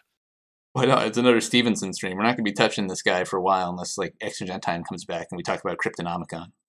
That will be fun because If he ever comes I back, really yeah. I really enjoyed Cryptonomicon, if only just because it takes place in two different timelines, and both of them are very fun. So it's nifty to say Yeah, the I'm least. gonna probably look for something a bit lighter for my next fiction book, though, because like both Snow Crash and Seveneves are kind of super heavy, detailed stuff. I want something a bit Heavily more. themed. Yeah, I want something a bit more clean. Yeah, I don't really read. Like I said, I read more fiction or fantasy than sci-fi Yeah, personally. and you So. recommended all these long ass fucking series that I can never read for like a show. Uh, Yeah, like it's kind of terrible. like reading all of Wheel of Time. You know how long that would take? It would take like a couple months. It'd be fine. Yeah, read Siege. I already read Siege Carnivore. Everyone says that, but Read it again. read it again. Yeah, I don't know. And then if you wanna dip your toes in your favorite subject here, let's talk a little bit about what I thought was kind of cool is that the languages over like the 5,000 years just kind of eventually becomes a mix between Latin, Russian, and English. Yeah. I thought was nifty. Like they like substitute a lot of stuff for like just ancient. Well, it's Uh, English with Russian accent. yeah, basically with the writing uses Latin letters, which I thought was nifty. Like that definitely makes sense to me. That basically everyone that survives is mostly English, except for the one Russian. And she does say at a certain point that she's going to make a point to insert her Russian into the language to keep it alive, basically. Yeah, So I I mean, saw it's that, still and Anglo-centric because, of course, English survives. But I mean, I guess it makes sense with the group of people that end up living, and like the group of people who would be in the space program. It would mainly be like American scientists and Russians who have the capability to get up there. I'm sure other nations would like scramble together to get stuff, but and I guess that's like maybe one criticism is that Stevenson kind of discounts other nations who would probably engage in like a suicidal space program if they in my could. opinion, one of the is there would be a lot more stuff being Oh launched yeah, into space by all these different, like yeah. if you That's what I said earlier. Yeah, I agree.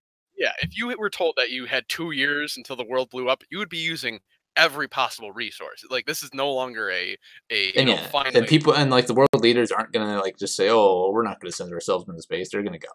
But some of Yeah, them are. And they're some of gonna them create did in the book, but only analysis. one, it seems. Yeah, fucking Julia. Best girl. Yeah, I can't, like, as soon as she popped up in that spaceship, I knew for a fact that She was she was gonna gonna wreck cause a shit. coup. Oh, I knew it. Like, especially because they were talking about how the one guy had a holster that didn't have the gun in it. I'm like, oh great. So now she's gonna have a gun in space. That's a great idea. Like shit. Uh, did you catch on to the fact that she shot her compatriot? Oh, she like shot her like well she's shooting at Tekla Well, and no, she she like shot missed. the scientist they went up with into the space. Oh She yes, shot her, yes. shot him. Yeah. Yeah, I got that. Like that's how I knew it. Like shit was gonna go down because like she had the gun obviously, and he was fucked up. So Yep. Oh, a little asteroid came through yeah. and hit Oh him, man, little pop right at the perfect moment. and she shot another hole down through the bottom, so it would look like an asteroid came in. And then she even like all right. So this happens like Dina and Ivy go to pick up this like spaceship or whatever because it's just kind of floating around and they don't know what the deal is and they get into it and it's just Julia and the what's his name Spencer. Uh, yeah, I forget his name, like Spencer, who's like the science advisor for the U.S. I feel like there's a lot of dudes that started with an S in their name. Like there was Sean, Spencer, and then like a couple other ones. So I kind of get confused on them. But Yeah, so it's just them two, and like he's kind of like in and out of it. Like he's already bleeding, and then uh, Dinah throws the President Julia up through like the hatch to the safe part of the ship. At which point she shoots the dude, and then she closes the hatch on Dinah, just like full on, just like nah, bitch, you ain't getting out of here. Which I thought for sure Dinah was gonna die at that point. I was like, fuck. I thought she was gonna like walk in and like shoot Ivy right at that point, and then just fly away to the be like, oh, it was a mystery. But Richard Spencer? No, Spencer something. Richard Spencer is Yeah, Richard Spencer is gets the into president. space and then dies. Yeah. Ugh. All right, yeah. I mean, yeah. Basically, it's a well-written hard sci-fi about humanity surviving a space apocalypse, and then the sort of the theoretical sociology of the output society that happens afterwards. And they have all in the sort of the futuristic sci-fi that comes after the first part of the book has all these far-flung technologies that are not particularly realistic, but they're cool to think about. Well, it makes sense to me because if you have a baseline of starting point for your technology that you can literally clone people for, and then you go 5,000 years in the future, like obviously you're gonna have some pretty good technology. Oh yeah, Like we started with sticks and stones, you know what I mean, as our base level. We got pretty far in like 10,000 years. So I can only imagine, the 5,000 year with a baseline of actually good tech. yeah. It's not that far-fetched to say that we would have from that situation if we cloned ourselves and were living in this technocratic space station style society, that we'd have much better technology from that point. Yeah. Who had the Who has best milkers? They honestly don't get much physical description. the Russian, obviously, Tekla. Tekla. Honestly, I think Tekla is the one who gets written most about her physicality. The rest of them they barely mentioned. Tekla ends up being a lesbian though. I like that I was like, come on. But like there's a part where there's a part where like one of the girls is literally sitting there like for like a page full on. It's like, oh man, she's got some nice biceps. Oh, I wish Russian mommy would dom me. Is basically what like a couple of the females are like, which is hilarious. But like I said, I do like Dina. She's a very cool character and very in control. Towards the end, like she specifically makes her race of people to be like the heroes. Like she like explicitly says that. So it's funny. It is funny. There's a lot of fun ideas in the book, and they get explored in a fun way, and it's all done realistically, to at least as realistic as this kind of thing can be done. I mean, there's obviously narrative and sort of plot armor and other drama stuff that goes on, but that's fine. It doesn't really take you out of the situation, which is well written and scientifically researched, and it's a good contemporary sci-fi. And it has the same level of autistic detail as Snow Crash, and it'll stretch your mind for a bit. You can definitely tell that Stephenson has calmed down in the past 20 years, 30 years. Jesus Christ. Yeah, he's like, not nearly as much of an edgelord. Yeah, which I kind of would have liked a little bit of edge in this. Like, there could have been a couple moments where I would have liked to. Yeah, a little bit of like edginess. I almost thought it was unrealistic that some of the races didn't try to genocide each other. Oh, in light of the events that happened during the whole space travel odyssey. Like, I think he sort of plays it off well. I mean, they all were living together in these space stations until they acclimated, and that means they're not going to try to kill each other purely because they know it's sort of silly. Which I don't agree with. I think it would have been much bloodier. I mean, India and Pakistan would 100% nuke each other, like in this scenario, in my opinion. Yeah, I mean, not even on Earth. I'm talking about like the post. Oh, in the space station. The space society. I think like Julians and Idens would have been like there would have been all out genocidal war, not this sort of pseudo Cold War thing.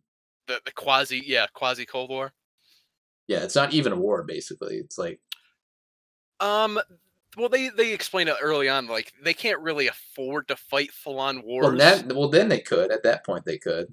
Well, they're talking about like you can't just like bust into someone else's like colony and just start shooting everywhere because like you're still in a pressurized place. Well, no, they could just hurl rocks at each other's colonies and everyone's dead. But I guess that's sort of well, no, you don't need to stab anyone. You just shoot a fucking projectile rock at your fucking opponent's colony, puncture a hole, and everyone dies. No, that's true. That's true. And so, I mean, I guess maybe it's a mutually assured destruction situation. And so none of the colonies engage in that because of that. I don't know.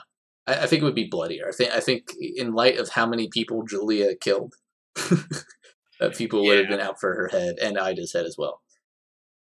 I'm really surprised that they didn't just straight up kill Julia like at the end of the book or Well, at I the mean, end of the. you can sort of forgive that because we need, Well, there's only it's 7 just of them terrible left. now. We need some genetic material. We can't just Yeah, we kill need them, as much as even possible. if they're But like, evil.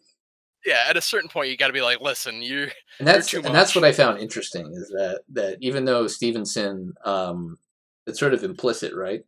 So Stevenson is greatly critical of the cutthroat politicking, nonsensical U.S. government style of thinking. However, in the end of his book, that style of thinking gets to live on. It gets to propagate into the future after eradicating everything else, even despite its problems. But I think maybe he's almost saying that it's really stupid and evil, but it's going to continue. Just how efficient it is. It's kind of a necessary evil. Not even necessary. Just it's a survivable evil. Gotcha. Yeah, I see what you're saying. Like it's not going to go away. You're not going to be able to get rid of it. Can't get rid of this. Yeah. By hook and crook, it managed to survive. It's almost like Scrappy, right? Like Julia wasn't supposed to go into space. She wasn't supposed to be there. She wasn't supposed to survive. She like every point along the way where Julia was basically supposed to die, she kept going somehow. Like Yeah. There's a part where like we said, there's literal cannibals running around, and they didn't eat Julia for some reason, just because she's the president or whatever. And so, yeah, I can't reiterate enough that everything is Julia's fault. Well, I mean, I guess it had to happen that way for the book. Like they had to get down to that low number for the whole premise to continue. But I agree. I guess not having destroying 90% of humans' genetic material for kicks and kicks and giggles is a bit much. Yeah. Although I will say, like, what I finally I thought, because in the beginning of the book, when the moon shatters or whatever, the moon splits into 7 major parts, and so I thought the whole book was about those 7 major parts, and then you finally get to like the last chapter of the first half of the book, and it's like you're like, oh, I get it now. It makes sense. So now I get it. It's kind of a the double little entendre. moment. Okay, so here's a funny thing: is that when I was looking for an interview where Stevenson talks about Snow Crash, and I was having trouble finding one.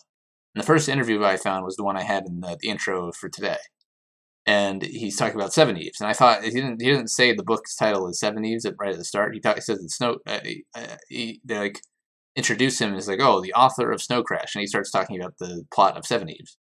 And I thought when he was talking about the plot of Seveneves, he was talking about Snow Crash because the plot of Seveneves fits the title Snow Crash, right? Oh, for sure. Parts of the moon, which are white, like snow, crashing into the earth. Yeah, like I for sure understand why you made that mistake. It makes 100% sense. But it's just kind of a funny thing, especially how I will agree with how they worded that interview. It's like, hey, here's Neal Stephenson with Snow Crash. By the way, Seveneves. Yeah, and I just find it funny that his other book has a title that also fits. Yeah, which is kind of weird, but I guess that works. What did I miss? Yeah, Anon's pretty much right with that concept. Yeah, we're basically done discussing the book now, and now we're in the last little period where I shitpost and try to figure out what I'm going to do next week. Talk about the little bits that I liked. Oh, how about what would you rate this book out of 10? I always like to try to think of giving a book a rating. Yep. Maybe 8 out of 10. Yeah, 8, 9, 8. I think 8. I would like 7, 8 for sure.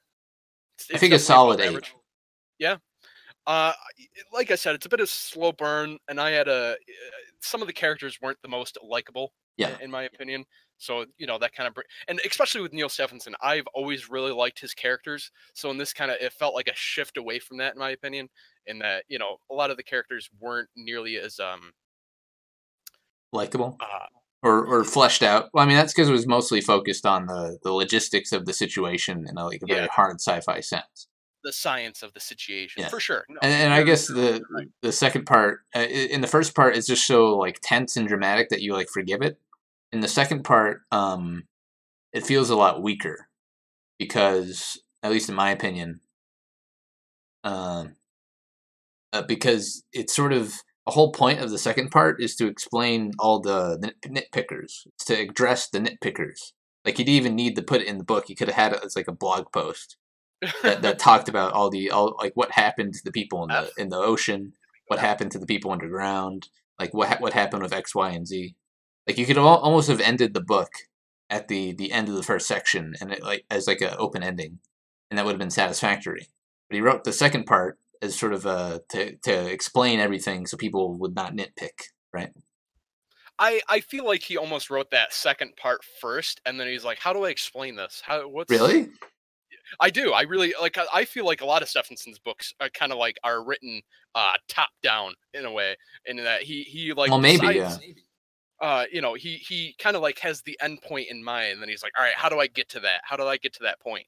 Because like he I feel like he wanted to write about the 7 races and stuff, and how the interactions between them. But then he like kind of like started writing it, and then he's like, all right, well, how do I get these 7 races to be a thing? And then he's like, all right, so it's gonna be a space station.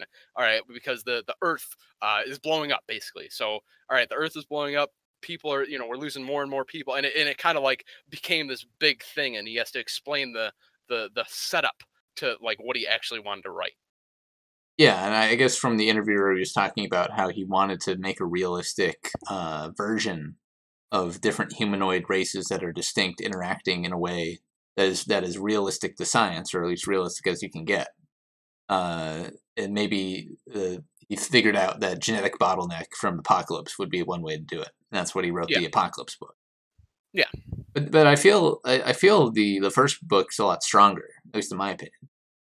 Oh, for sure. I agree with you on that. Like I said, I think that when Stephenson writes a book, it's much more of a top-down approach, in that he knows where he wants to go, Yeah. but he kind of meanders on his way there. Like he's figures it out as he Chains. goes. Exactly. Like you can tell that he wrote the part with the different races, then he's like, all right, how do I do this? And then he started reading all the physics books and stuff, and he's like, oh, this is a good idea. Oh, this is a good idea. Oh, I like this too. And he started adding all this stuff in, and it became eventually the main part of this book. Yeah. That, like, the majority, because when we say first half and second half, it's really more like first 3/4 and last fourth, because the part with the different races mainly isn't like really that long. 2/3. Yeah, 1/3. somewhere around there. Yeah, you're right, because it's split into 3 parts anyway. So, but yeah, for sure, it's much more of a shorter segment that he kind of just wrote out quickly to get it out.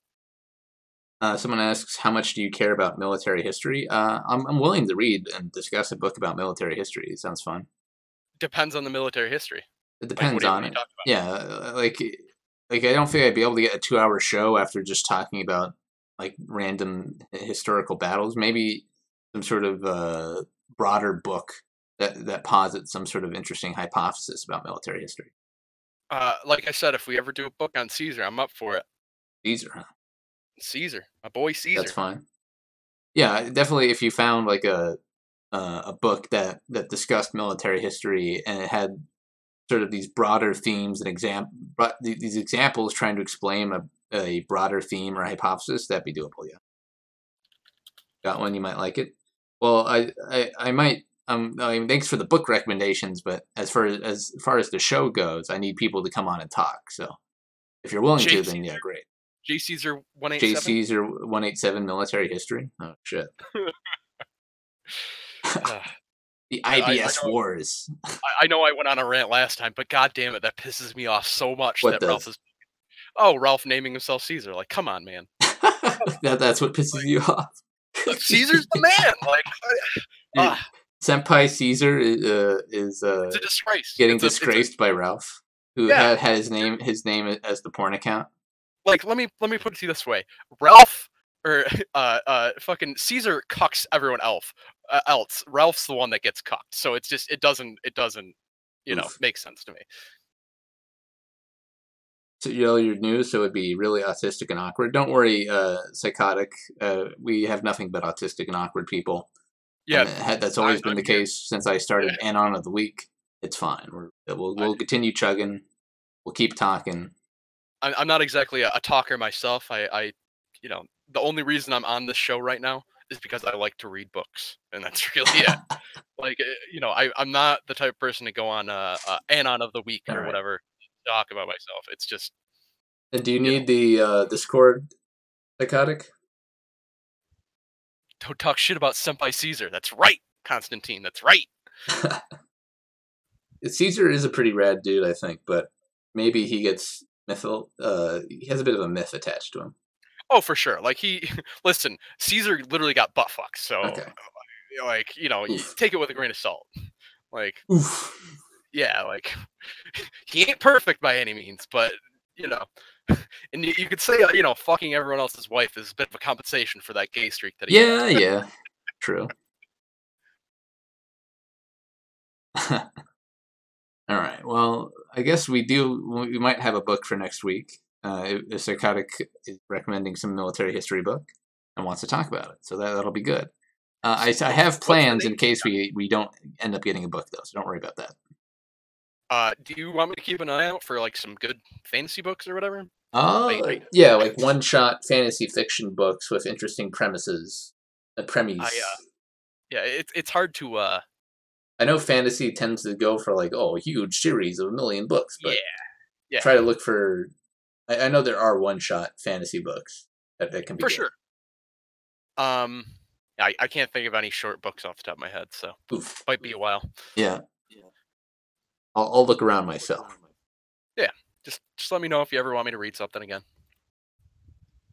Changing platforms made death an inevitability. Oof. Yeah, the IBS saga. It'll probably be not even a memory in the eye of anybody in like a year or two. Like 2020, nobody will even know this shit happened. I mean, I think Ralph's gonna continue on for quite a while, personally. Oh no, I think Ralph will continue on, but I think like all of the personalities of IBS and the whole drama that occurred will fade into nothing in like a year or two. I think it depends greatly. All right, are we just talking about internet spurgery now? Is that what we're doing? Not all internet spurgery. I mean specifically this cast of characters. I'm just saying, like, but like I think that if Andy and Tonka ever fight, that's gonna be like the pinnacle. Like that would be the ending. Yeah. Yeah, like that's. We still have like another month, right, until that would happen or not happen. I don't have any hope that it will happen. I hope that it happens just because it'll be the funniest fucking thing in the world. Like, oh, so funny. But I don't think it's going to happen personally. I think one of the two is going to back out. I mean, yeah, I don't see it happening, even if it would be one of the most hilarious things ever. I mean, personally, I think Andy's committed. Like, Andy seems totally ramped up. Ndonga seems is like clinging to his sort of tough guy character and really doesn't want to go through with it. Well, I think what it comes down to is that you can't out crazy a crackhead. You can't do it. Yeah, he'll assume his VR position and he'll bash Donga onto the ground and jerk off onto him. Oh. Be a perfect ending to the IBS. Yeah. Comes full circle. Gentlemen, it was an honor to of you. Well, I'm gonna keep reading books because I think I need to read more books to get more knowledge. Just like fucking what's his name? Tai Lopez said. I need more knowledge here in my garage, my Lamborghini here. I need knowledge, and I'm going to keep reading books. And as long as I'm reading books and I have at least one other person talk about them, the show will continue. So I don't give a fuck. I'll just keep reading books, talking about them. I haven't been streaming games lately just because like I've been playing Path of Exile, and then I'm having like PC issues with specifically Path of Exile, and so it would be like really hard to stream. I actually had to like abstain from playing video games for the past like 3 days to try to read this book. Yeah, understandable. Like I didn't have enough time to like play video game. Like I was, I had 2 weeks to read this book, and then I end up shit posting in Discord. And doing it in the last minute, yeah. Yeah, but so it's not like bad though. It was fun, right? You had fun. I enjoyed the book, and like I like reading, so this is fine for me. I was actually a bit disappointed in myself that I didn't finish it. I thought for sure that I had enough time to finish I it, but mean, yeah, you don't need it in this much. Like the last 50 pages is literally just them walking down a few hills, having a little battle, and then talking with the fish people. yeah, good old fish people. Yeah. What happened to ANCAP? I don't know. We want BYR stream. Want Yeah, I would BYR love back? BYR. Yeah, like come on, get Sean back in for another Sean? linguistics debate. I'm tired of arguing with determinists. I'm tired with arguing with Christcucks. Sorry, Leo. I mean, we've just played it out too much, and you're not going to convince me. I'm not going to convince you. We got to learn to put it aside. What happened to ANCAP? Like I said, I think ANCAP's going to get bored and hopefully show back up. ANCAP's going to get bored? Yeah, especially during the election. Like I feel like BYR. Yeah, the 2020 election. 2020 I think election. You guys probably, I don't even probably think it's ramp going to back be. up. It's not going to be anywhere near as entertaining as the last one. They're going to rein it in. They're going to control it. No, I think it's going to be another shit show. And it's going to be another shit show? Oh, for sure. Personally, I think that. Yeah. I mean, like, who are the Democrats even going to run? We should know by now, right? That's the thing. Is nobody. Yeah, knows. then they're going to lose, and Donald Trump's going to win no matter who they run. It doesn't matter.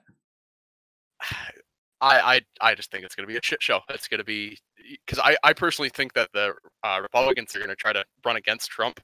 Republicans are going to try to oust Trump in a primary? Oh, for sure. But they never win a primary. I know that. Like they're going to still try though, and it's going to just turn into this giant fuck up. And basically, it's going to be Trump running against his own party while the commie mommy fucking sits there. And commie mommy. Did you not hear the rumors that Hillary wants to run again? I did hear that.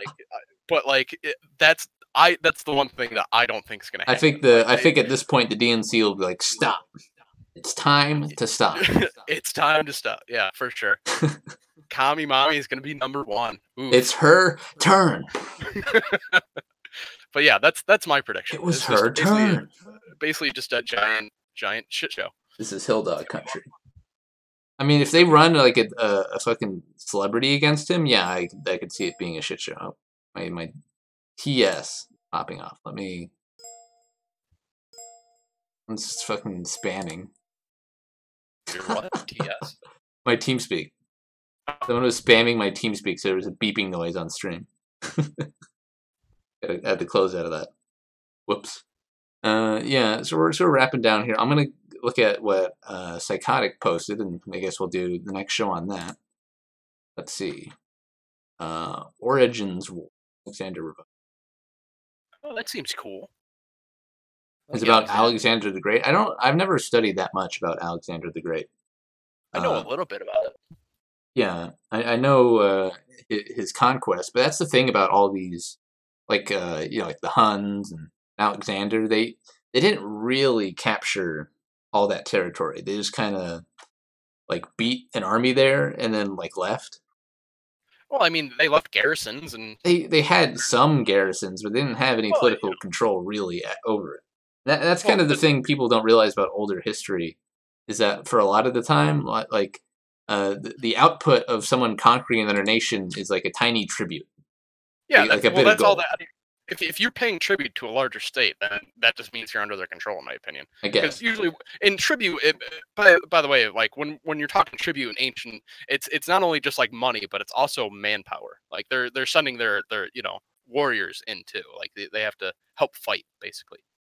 Hold on, this And link. so, yeah, I guess that as well, but and that's what really causes the integration of these regions, in my opinion, is that it's not so much the because let's talk Romanization a little bit. I know it's not Alexander or anything, but like when they were like Romanized a place, they would literally ship in just a shit ton of Roman citizens. All right, cool. Area. So this book is about the origins of war in the Neolithic period. So not even before any Bronze Age Greek Persian shit or anything like that. Like just sticks and stone wars that archaeologists found. That sounds interesting.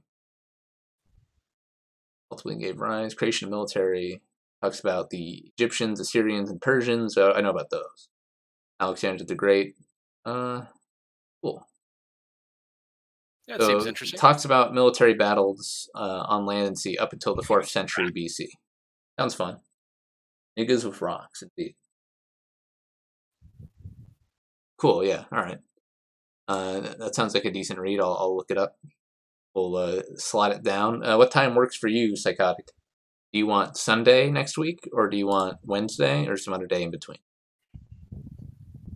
Why Wednesday? Why Wednesday? It just because it's like equidistant from Sunday. So you can if like I have 2 episodes in a week, it like gives enough people. If someone I haven't seen anybody in the chat like saying, "Oh, I'm reading every book before you read it," but in case someone wanted to watch the videos afterwards and was reading along, I guess they have enough time. I feel a lot of these people will read them after we talk about the books more than before the book. Sunday is what I can give you. All right, Sunday sounds good then. So we'll do it. We'll do it next Sunday, so the 22nd. That sound good to you? 22nd, Psychotic? Yeah.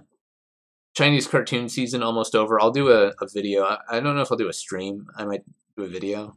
I don't know. I guess streams are a lot easier to do, but I don't really have anybody to talk about it. So like Empty's not here, Antcap's ghosted. Maybe I can wrangle Antcap back. Talk about anime, but I don't even like Antcap's anime tastes. No offense to you, Antcap.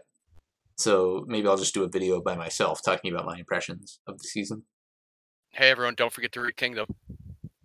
Kingdom? So first you read fucking Wheel of Time, and then you read fucking one of the longest manga ever. I mean, I read One Piece and shit too, so. You read One Piece? Yeah, I read One Piece. What? How can you do that to yourself?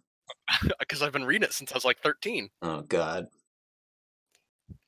I like long form entertainment. I like you watched the season, but not most of it. I think I'll stop being a lazy fuck and I'll do a video summarizing the season this time, and I'll make a decent assembly of a video. What's the problem, Dwarf? What's wrong? What's going on? Hey everyone, don't forget to read Siege. I mean, yeah, we have a reading list developed. We're gonna soon eclipse the number of books on the liberalist reading list. We're getting there. Really? Wow. They had like 8 books or something. They had like what fucking Mein Kampf. Aren't these supposed to be? They had Machiavelli or something. I forget what the list was. They had John Loki. I feel sorry that meme spread because I never call Loki. I never call John Locke anymore. I just call him fucking Loki all the time. What statement, Dwarf? That I read One Piece? No, you read One Piece, Kingdom, and Wheel of Time. That's just like, oof. That's like reading the Aragorn series. I mean, I read that too. So. Oh, no. Oh, that was no, like when no, I was really young. No. That was really good. Stop saying Aragorn is the entry gateway drug into being a scaly, you know? It's a terrible book. I gotta say, like, it's terrible. Like, it's terrible. I read it. I tried to reread it like a couple years ago. Oh no, it's so bad. But the newest book had come out. Like, oh, I read that series when I was a kid. I should finish it off. Just to get the series complete in my head. And then I tried to reread the first book, and I don't think I made it past the first chapter because his writing is like, it makes sense. Like when I was a kid, I was reading it, and it was fine because you're a kid. It's on the level of a Japanese light novel. Yeah, it's written. You can tell it's written by a 15-year-old, like 100%, and it's just all wish fulfillment. Like, just, oh man, I got a dragon, had like this epic dragon, and a cool sword, and I can cast and magic. this dragon was like my waifu. And then I turn into an elf thing, and it heals me, and I'm really good. Okay, I'm the best. Okay, so whatever. Yeah, fucking Aragorn. I read that shit too, and I was like, I was terrible, terrible. Ugh. Yeah. Yeah, I gotta say, I've probably read more shit books than good books. Well, I guess I'm lucky because the main books I read before I dropped reading as a hobby was Dune. So I just read all of fucking Dune. That's the one series that I always wanted to, but I never did. Yeah, like all series, it gets long in the tooth and turns to shit after a while. Especially with the books that Frank Herbert's son continued after Frank Herbert passed. But in general, I think at least the first 4 books are worth reading. You don't have to read much after that. If you want to read after the first 4 books, you're welcome to. But I think if you're reading just the first 4 books of Dune is a good experience. Good to know. The I mean, the I'll probably fourth dig my the toes fourth into it one, eventually. God Emperor of Dune, is the one that gets talked about all the time. Gotcha. Yeah, I'll dip my toes into it eventually. I'm sure if I Yeah, never run out of things to read or something. But I'd have to I read reread a if lot I was about. gonna do a show on Dune. I'd have to reread some of it. 'Cause it's been literally a decade since I've read it. I mean, I let's just do a show on Aragorn, man. Shit, we both read it. I also have not read that. It's so long. I don't even Uh, have the copy anymore. I'd have to like pirate Aragorn. all right. So, Carnivore's asking if I read Naruto as well. Uh, up till a certain point, I did. I forget where I dropped it exactly, but yeah, I read most of Naruto. Interesting. All right. Read most of Bleach, most of Naruto, all of One Piece, Yeah, I don't Kingdom. know how you did that to yourself or why you would. You're masochistic to the extreme. What are you talking about? Bleach is fucking badass as shit. All right. Big sword, swoosh. The heart. Oh man. All right, we can end it now. The heart. No, Yeah. no, I'm basically shit talking myself with my choice of manga. Yeah, you're. Yeah, I would never admit to that if I read all three of them. Oh my god. Listen, you got to be honest with it. You know, you can't just feel like, oh no, I never read that. It's like, yeah, I read it. So what? I did it. I did it, Reddit. All right. And on that note, we'll end the stream. Thanks for tuning in. We talked about Seveneves. I guess next week, let me get the title of the book again so I can relay it to you. It is. Hold on. Origins of War, Alexander, Revised History. Let me get the author. I closed out the tab like an idiot, so I got to reopen it now. Awkward. Somebody say. It's right here. The Origins of War from the Yeah. Stone Age to Alexander the Great, Revised History. Yeah, The Origins of War, the Stone Age to Alexander the Great, Revised Edition, History and Warfare, First Edition by Arthur Farrell. So if you're interested in military history, we'll be doing that Sunday, the 22nd, and that'll be fun. Thanks for tuning in. See you guys around.